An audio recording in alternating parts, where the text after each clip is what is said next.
Welcome back to the 3F Life, Faith, Family, Fitness. I'm your host, Connor. And in this episode, I want to get into setting goals and what does this look like. I've made videos about becoming more productive, and of course, these things kind of go hand in hand because when you become productive, you're doing that for the purpose of achieving your goals. But how do we break down our goals? Which goals should we chase? What does this all look like? So when I go through and I set my goals, I've done all the vision boards and things like that, and I think there is something to being able to visualize yourself already achieving those goals. And right now, in the time that we live in with AI and things like that, it's really simple to be able to generate photos of ourselves with whether it be like a car or money or things like that. So that way you can visualize it on another level, which is very helpful. But what I do is I write down all of my goals. So these can be I'm just going to give you examples. These aren't even really all of my goals, but just to kind of, because everybody's going to have simple goals like lose 5-10 pounds. And then people might have really high lofty goals like build $1 million business or drive a Lamborghini or something like that. So I'll write down a full list of all my goals, and then I go through and I number the goals. And I'll number them not 1 through 10, but I'll number them on a scale of 1 being this is a very difficult goal. I don't even know if I could see myself achieving this. And 10 being I could do this in a month. And so you go through and then you have that list of goals.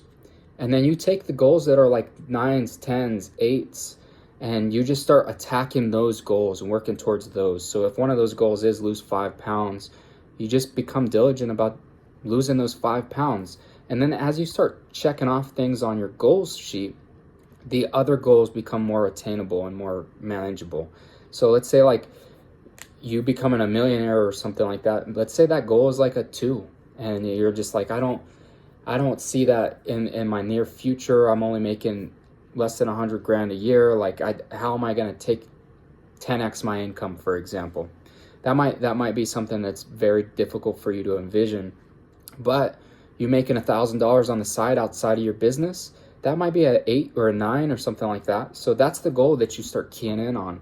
You don't necessarily need to focus on a goal that you don't see as achievable, like becoming a millionaire.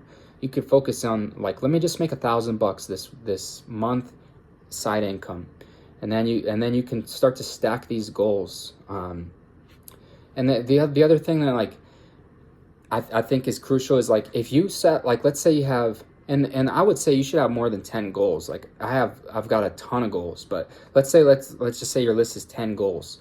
You don't want to attack all 10 goals at once because you're just spreading your time up too thin, to too many different avenues. You're putting your time into too many different buckets, where if you just set this down in 2 to 3 solid goals that you think you can pursue, then you can build those. And then once you start achieving those, then you can pull from the other goals. And as we go through this, you might have different goals.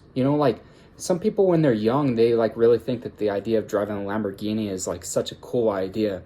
For me, I've got 3 sons. I don't even I couldn't even fit my 3 kids in a Lamborghini. That's not a goal I really care about. So maybe when I was 18, that would have been a goal that I might have had, but things change. So as you grow, those goals are going to change. So it's important to continue to update your goals and making sure that you're writing those goals down and everything like that. But when it comes to doing all of your goals at once, it's a principle that there's a lot of people like Alex Hormozi that'll talk about this. If you're trying to build a business or multiple businesses, for example, you don't want to be building 3 businesses at once because you're putting all your time in different buckets, where you want to be building one business at once, blow that thing up. And then once that thing is running automatic and you got the hang of it and you can have other people helping you run it, then you can split off and you can put your time in other avenues. So I think that's very important. And then, yeah, you break down your goals into small increments. And let's say for weight loss, I said this in other videos, but I started out 230 pounds just about. I think I was 227 at the most. And now I'm 175. And that was a long-term goal. That was a goal I started eating right. I started hitting the gym every day, And it was just like, it took me months before I saw any type of results. And it was just like, it can be really deflating, like looking at yourself in the mirror, like, dang, and I don't see any difference. I know I've been working hard. Like, why can't this change come quicker? But it's one of those things. It's like, these are things that we're chipping away. Like the analogy I like to use is like, let's imagine like the statue of David, or like a statue that somebody chiseled by hand. And that's like, it was just a block of statue, or it was just a block of stone at one point. And it took years potentially, like for them to chip away and it turned into something magnificent. And this is how our goals are. Like the goal of becoming in like incredible shape. This is something it's going to take years of discipline, and you're just chipping away daily. You're building the discipline. You're pursuing this every single day, and you got to get out of that mindset of like, dang, I've done this for 3 months. Like, why am I not jacked?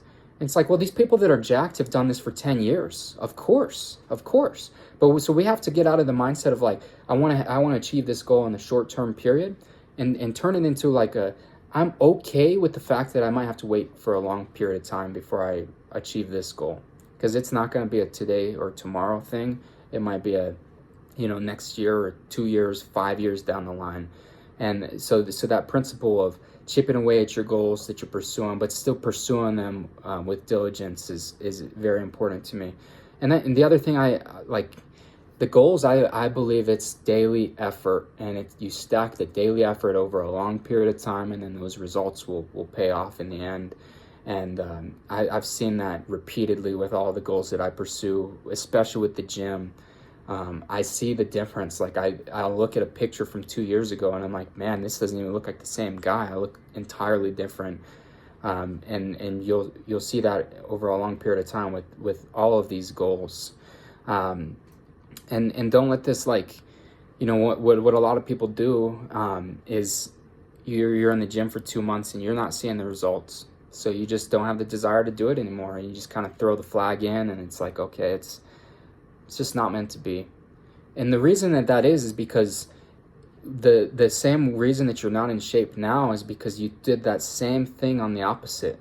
You ate like crap for years, you didn't work out for years, and then now you have the body that you don't want. And you think that like changing this overnight is going to fix something, but it's not. It's going to take the same kind of effort that you didn't put in, because had you put it in, you wouldn't be in this position that you're in now. So don't let that lower like your desire for it. You should become more hungry. And like what I was doing is like, I'm weighing myself on a daily basis, and it's like, man, I've lost 10 pounds, and I'm like, man, this is like, I might not visually see this, but the results are here on the scale. So this is firing me up. Now I'm more motivated to go today, every day. So like I have to be doing some kind of activity. If I'm not lifting weights every day, I'm going on a walk, I'm playing basketball, I'm doing something that's gonna, burn calories and get me closer to this goal of mine. And so right now, I'll key in on like a couple of the goals that I have. So my goal is still fitness is a huge part of my life. I'm still eating right. I eat the same exact thing every single day, breakfast, lunch, dinner. And then I've currently, this like last 2-3 months, I've been keying in on learning Spanish. And this is like something, when I very first started, I had like the basics of Spanish down, like hola, mi amo, like just basics, like de donde eres, things like that. And then over time, like I'm 3 months into this, just about like, if I hear somebody speak in Spanish, I can pick up a lot of what they're saying. I'm not to the point where I can like communicate fully, but if you put it down like on paper, I could probably translate it both ways, like from English to Spanish and Spanish to English. I can, like, if I'm typing out, like if I want to say like I can do something like yo puedo, like I can put a lot of that together. There's still so much that I'm working on, but this is like, I've literally gone and I've done this for an hour and a half every day for 3 months. And this is literally, I'm waking up before my kids wake up. I'm waking up at 4 a.m. so that I can do this before they're awake, so I can give them the attention that they deserve. So I'm not sacrificing who I am as a father. I'm doing this before then. and I'm literally, it's on a Zoom call with a Spanish speaker. So they live in Latin America. A lot of times it's like Chile, Argentina, Ecuador, things like that, and we're going through lessons, and they're teaching me, and they're correcting my mistakes and things like that, and for this, it's like I'm chipping away at the statue. It's going to be a long-term grind, but I know, like, when I put X amount of hours into this bucket, and I put all of this attention into this will pay off, and I will become fluent in Spanish. It's just a matter of time. And so I've done that with fitness. Fitness at this point is kind of like autopilot. I have the discipline, like, if like, no matter what, as long as I'm not like super sick, I'm gonna be in the gym. I'm gonna be eating the same things. Those are the only things I'm buying. I'm not buying fast food. I only buy the food that I'm gonna eat with my meal prep. Besides like what I cook for my kids and whatnot. And then YouTube's the other thing I'm keying in on. I'm studying successful YouTubers and trying to go and break down how can I be more successful, how can I provide more value, and how can I create better content. And so but all of these things, these like 3 goals specifically, these, like, I'm content with the fact that these goals take a long time to pay off, because these are long-term goals. I'm not expecting to wake up tomorrow and be fluent in Spanish, or to wake up tomorrow and be jacked, or to wake up tomorrow and have 100,000 subscribers on YouTube. I'm content with taking a long time. If this takes me a year, 2 years, 5 years, so be it.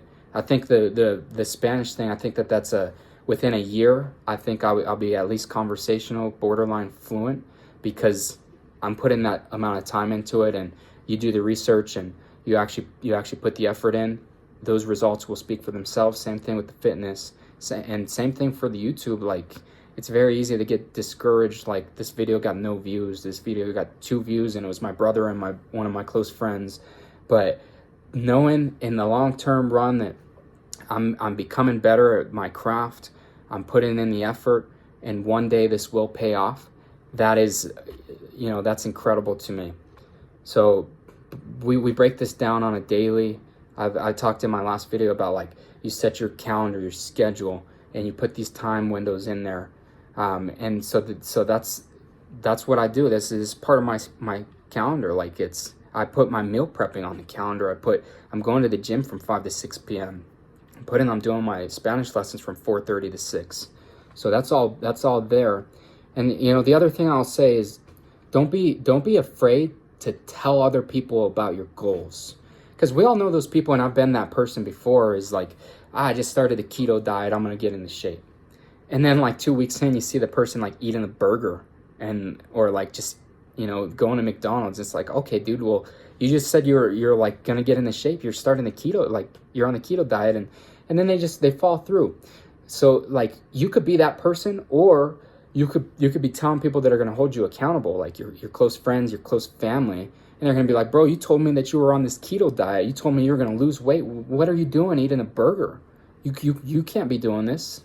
So they're holding you accountable. And then, like, you have that perception engraved in you, like, man, I don't want to let people down, because I told people I'm going to do this. I told them, like, this is what I'm working on. I'm grinding on this every single day. Now it's, if I don't do this, I'm not only to myself, I'm going to be a failure, but to my family, to my friends. So now I have that more motivation to make sure that I'm disciplined when it comes to breaking these goals down and achieving them. Because I don't want to be that guy that started something and then just gave it up. I've done that too many times, to where, I said I want to learn Spanish, and I did 5 minutes Duolingo for 2 months, and I was like, and then I was just like, what? I'm not even learning. This is too easy. This isn't teaching me anything. And the same thing with the gym. Like, I used to do this program called 75 Hard. And it's a great program if you want to start building discipline, because it's so challenging that by the time you get through it, like, the idea is that you're disciplined in the continuing to do these things. So you do 2 workouts a day, an indoor and outdoor. You drink a gallon of water. You follow a specific diet. You read 10 pages out of a book, and then you drink a gallon. You drink a gallon of water, and you don't drink alcohol throughout this period of time. But I would go through this. I'd lose 20 pounds, and then day 76, I'm getting a fat burger or, you know, pizza or something, and then I'm sliding right back to where I was before, because that didn't change. It wasn't a long-term goal that I was setting. It was just a short-term 2.5, or yeah, it was 75 days. So just shy of 3 months. So you don't want to be those people that, you know, you just follow through with one program and then you're done and you change back to become the person you were before. You want to do this, and like, so when I started my fitness stuff, it's like I'm doing 75 hard, and then I'm going to continue this until I get the results that I want. And I got to the point, like in 75 hard, where it was like, I don't need to do all of this. Like, I don't need this to be like a checklist that I'm doing every day. This just needs to be my life. And this needs to be like, I am going to get these 10,000 steps a day. I am going to get this lift in. These things are non-negotiables for my life. And then I followed through. And then that's what made those become discipline, to where it's every day. It's like, I'm tired. I didn't get good sleep last night. I got hurt, whatever. I'm still hitting the gym. There's no way around it. I had a long day at work. I'm still gonna get in the gym. I've gotta. This is just who I am now, and that's how we pursue those goals and chase them more so. But if you made it this far in the video, thank you for tuning in. Please like and subscribe if you like content about faith, family, and fitness. If you know, self-improvement stuff. Like, we are men, especially if we're fathers. We want to live a more disciplined life. We want to become closer with Christ. We want to lead our children so that the future is in better spot than it is today, and so that our grandkids live a better life than we live currently. So if you enjoy that content, please like and subscribe. As always, God bless.